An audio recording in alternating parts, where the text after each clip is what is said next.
Hello అండి. ఈ మధ్య కొత్తగా అమెరికా ప్రభుత్వం $1,00,000 ఫీజు పెట్టింది కదా, దాని గురించి కొన్ని వివరాలు ఇప్పుడు తెలుసుకుందాం. కొత్త ఫీజు నుంచి మినహాయింపు ఎవరెవరికి? కొత్తగా H-1B వీసా దరఖాస్తుదారులకు విధించిన $1,00,000 భారీ ఫీజు అమెరికా వెలుపల ఉన్నవారికి మాత్రమే వర్తిస్తుంది.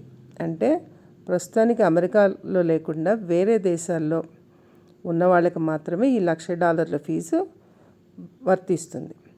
ఇప్పటికే అమెరికాలో F1 అంటే విద్యార్థి లేదా L1 వీసాలపై ఉండి స్టేటస్ మార్పు కోసం దరఖాస్తు చేసుకునే వారికి ఈ ఫీజు నుంచి మినహాయింపు లభిస్తుంది.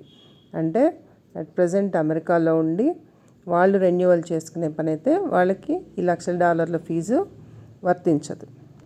అంటే కొత్తగా జాబ్ కోసం అమెరికా వెళ్ళే వాళ్ళకి మాత్రమే ఈ ఫీజు వర్తిస్తుంది. ఏ కంపెనీ తరఫునైతే ఈ ఉద్యోగస్తుడు అమెరికా వెళ్తున్నాడో ఆ కంపెనీ వాళ్ళు ఈ $1,00,000 ఫీజు కట్టాల్సి వస్తుంది.